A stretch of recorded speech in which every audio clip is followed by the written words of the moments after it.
نبی سے ملاقات کروں گا.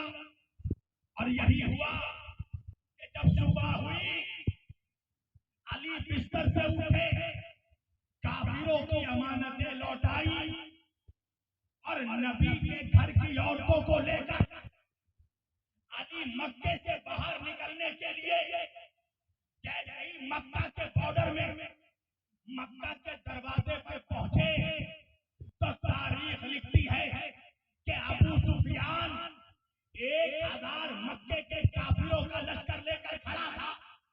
اب جب مولا علی پہنچے مکے کے دروازے پر تو دیکھا راستے پر ابو سفیان 1000 کا لشکر لے کر کھڑا ہے. علی نے کہا میرے راستے سے ہٹو. ابو سفیان کہنے لگا یا علی ہم تمہیں جانے نہیں دیں گے, ہمیں بتاؤ تم کہاں جا رہے ہو. علی نے کہا میں اپنے نبی سے ملاقات کو جا رہا ہوں, میں اپنے رسول سے ملاقات کو جا رہا ہوں. ابو سفیان نے کہا ہم تو تمہیں جانے نہیں دیں گے, یہ ہزاروں سپاہی دیکھ رہے ہو, اگر تم آگے بڑھے یا علی تو ہم آپ کو قتل کر دیں گے. ابھی اتنا سننا تھا کہ مولا کے چہرے میں جلال آیا. مولا علی نے اس کا چہرہ دیکھا اور دیکھ کر کہا او حرب کے بیٹے میرے راستے سے ہٹ جا, اس لیے کہ آج میرے ساتھ میرا وہ بھائی نہیں ہے کہ تلوار پر جب میرا ہاتھ پڑتا تھا تو میرا بھائی میرے ہاتھوں کو روک دیتا تھا.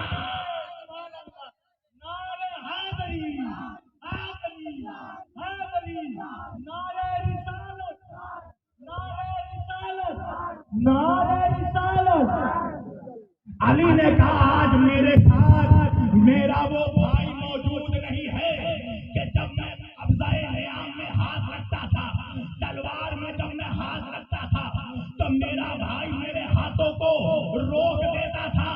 علی نے کہا قسم ہے مجھے اس ذات کی جس کے قبضے میں علی کی جان ہے, اگر تم راستے سے نہیں ہٹے اور میں نے نیام سے تلوار نکال لی تو علی کہتے اگر آج میں نے نیام سے تلوار نکال لی تو یاد رکھنا مکے کے کسی بیوہ عورت میں سر پر چادر اڑانے کے لیے مکے میں کوئی مرد زندہ ہی نہیں بچے گا.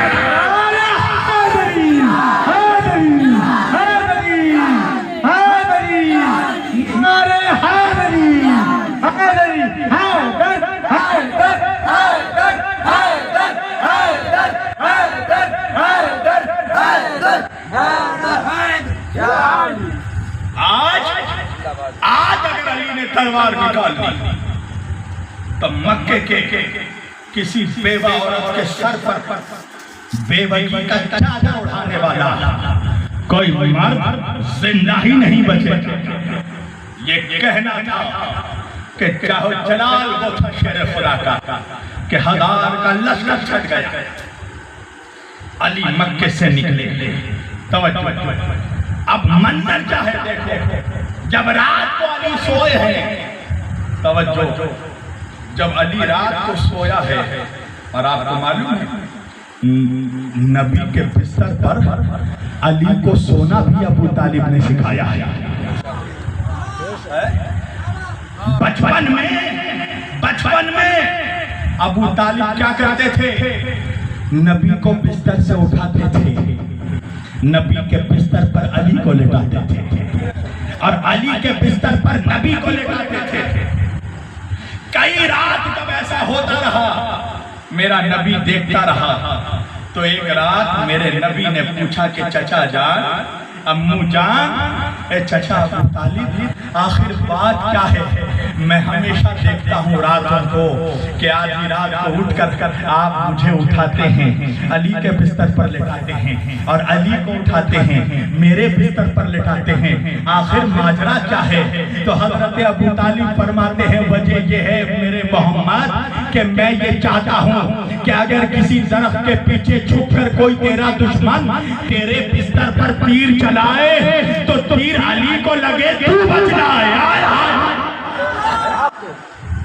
تیر علی کو لگ جائے تو بچ جائے. تو علی کو نبی کے بستر پر لٹانا تو یہ تو ابو طالب نے سکھایا ہے. اللہ اکبر. جب مولا علی بستر رسول پر لیٹ گئے، اپنی جان کو ہتھیلی پر لے گئے، تو اللہ نے فرشتوں سے پوچھا یہ بتاؤ تمہارے درمیان کوئی ایسا ہے جو اپنے بھائی کے لیے اپنی جان قربان کر دے؟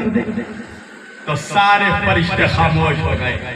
تو اللہ نے کہا دیکھو زمین پر میرے نبی کے بستر پر اس کا بھائی علی لیٹا ہوا ہے، خطرہ نبی کو ہے، لیٹا علی ہے۔ تو یہ قرآن کی آیت ہے۔ اللہ نے فرمایا اپنے حبیب سے وَمِنَ النَّاسِ مَن يَشْرِي نَفْسَهُ ابْتِغَاءَ مَرْضَاتِ اللَّهِ، اللہ فرماتا ہے کہ اللہ کے بندوں میں سے کچھ ایسے بندے ہیں جو راتوں رات اپنا نفس اللہ کو بیچ دیتے ہیں اور اللہ کی مرضی خرید لیتے ہیں۔ امر ذات اللہ، یہ قرآن ہے، قرآن یہ ملا کا بیان نہیں ہے، اللہ کا فرمان ہے۔ اللہ کہہ رہا میرے بندوں میں سے وَمِنَ النَّاسِ مَن يَشْرِي نَفْسَهُ ابْتِغَاءَ، انسانوں میں کچھ ایسے انسان ہیں جو اپنا نفس بیچ دیتے ہیں، امر ذات اللہ، اللہ کی مرضی کی خاطر اللہ کی مرضی خرید لیتے ہیں۔ تو اللہ کی مرضی تو علی نے شب ہجرت خرید لی تھی، تو اب یہ بتاؤ کہ باپ کی پراپرٹی پر اختیار بیٹے کا ہوگا نا؟ یہی تو وجہ ہے کہ جب نبی کے دربار میں کوئی آیا تھا راہب اپنا ایک بیٹا مانگنے، اور نبی نے کہا تھا تیرے قسمت میں اولاد نہیں ہے، تو حسین نے کہا تھا رسول اللہ نانا میں نے اسے ایک بیٹا دیا، نبی نے کہا اس کی قسمت میں اولاد نہیں ہے، حسین نے کہا نانا 2 دیا، نبی نے کہا اس کی قسمت میں اولاد نہیں ہے، حسین نے کہا 3 دیا، نبی نے کہا اس کی قسمت میں اولاد نہیں ہے، حسین نے کہا 4 دیا، نبی نے کہا اس کی قسمت میں اولاد نہیں ہے، حسین نے کہا 5 دیا، نبی نے کہا اس کی تقدیر میں اولاد نہیں ہے، حسین نے کہا 6 دیا، نبی نے کہا اس کی قسمت میں اولاد نہیں ہے، حسین نے کہا 7 دیا۔ جب 7 حسین نے کہہ دیا تو اللہ نے جبریل کو بھیجا اور بھیج کر کہا یا رسول اللہ، اللہ فرماتا ہے کہ حسین سے کہیے کہ حسین خاموش ہو جائیں، ورنہ حسین قیامت تک کہتا جائے گا، اللہ قیامت تک بیٹا دیتا جائے گا۔